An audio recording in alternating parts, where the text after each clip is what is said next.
120 secondes, l'invité de Vincent Bayrou. La semaine prochaine sera cruciale pour François Bayrou et pour son gouvernement, mais aussi pour le budget de la France et accessoirement pour sa stabilité politique, puisque le Premier ministre a décidé il y a 10 jours d'engager la responsabilité de son gouvernement sur son plan d'économie budgétaire qui devrait permettre de réduire le déficit public du pays de quelques 44 milliards d'euros. Les observateurs sont assez pessimistes quant à ses chances de conserver son poste, les parieurs misant à 89% sur sa chute sur certains sites de bookmakers.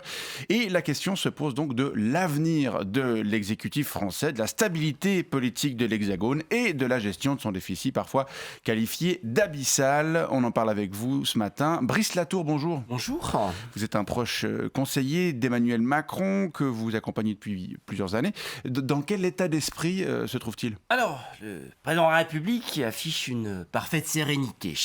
Une sérénité nourrie par la confiance intangible que le président de la République a pour le fonctionnement des institutions de la Ve République, ainsi que pour le sens, je dirais, des responsabilités dont ne manqueront pas de faire montre les élus de la République lors de ce vote crucial pour l'avenir du gouvernement et de sa politique audacieuse de redressement des comptes publics. Pour l'avenir du gouvernement et pour celui de la France également. Alors il convient ici, je dirais, de raison garder et de ne pas se laisser happer par le sensationnalisme des commentateurs politiques. En cas de désapprobation du programme de François Bayrou par l'Assemblée nationale, désapprobation que le président de la République n'appelle pas de ses voeux, je le rappelle, il ne faut pas s'attendre, je dirais, à des scènes de chaos.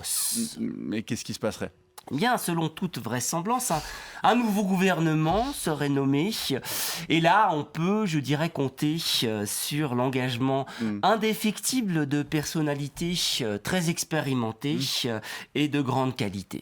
Comme qui, par exemple ? Bien, qu'on peut évoquer Elisabeth Borne, actuelle ministre de l'Éducation nationale, qui a été ministre des Transports dans le gouvernement d'Édouard Philippe, ministre de la Transition écologique, puis ministre du Travail dans le gouvernement de Jean Castex, et qui a également été ministre, première ministre.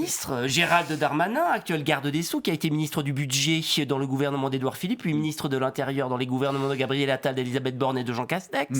Jean-Noël Barrot, actuel ministre des Affaires étrangères, qui a été ministre du Numérique dans le gouvernement d'Elisabeth Borne, puis ministre de l'Europe dans le gouvernement de Gabriel Attal. François Rebsamen, actuel ministre de l'Aménagement du Territoire et qui a été ministre du Travail dans le gouvernement d'Emmanuel Valls. Rachida Dati, actuel ministre de la Culture et qui a été ministre de la Justice et garde des Sceaux dans le gouvernement de François Fillon, mais aussi François Bayrou, actuel Premier ministre et qui a été ministre de l'Éducation nationale dans les gouvernements d'Édouard Balladur et d'Alain Juppé, puis ministre de la Justice dans le gouvernement d'Édouard Philippe. Pardon de vous couper, monsieur. Mais j'ai encore une vingtaine de noms. Je crains qu'on n'ait pas le temps ce matin, mais juste, vous n'avez jamais pensé à ne pas essayer de faire du neuf avec du vieux ? Parce que là, on a quand même l'impression d'avoir une jolie démonstration de ce qu'on appelle, vous savez, le concept des chaises musicales. Oui, c'est possible. Mais alors, ce sont des chaises qui créent une charmante mélodie de stabilité dans l'instabilité. Ou alors d'immobilisme. Oui, finalement, tout change, mais rien ne change. Donc, c'est plutôt rassurant. On ne doit pas s'attendre à du sang neuf, donc. Alors, pas dans l'immédiat, non, mais qui sait, d'ici un an et demi, 2 ans, on pourrait en avoir grâce à un homme qui n'a jamais été Premier ministre et qui pourrait insuffler une nouvelle énergie, un nouveau projet, je dirais, fédérateur pour le gouvernement de la République et pour la France. Vous pensez à qui ? Emmanuel Macron. Il faudra bien qu'il trouve quelque chose à faire. On n'est pas sorti de l'auberge. En tout cas, on se réjouit de connaître l'issue de ce vote de confiance qui, à vous entendre, ne changera pas grand-chose. Brice Latour, merci pour cet éclairage et bonne journée. Bonjour.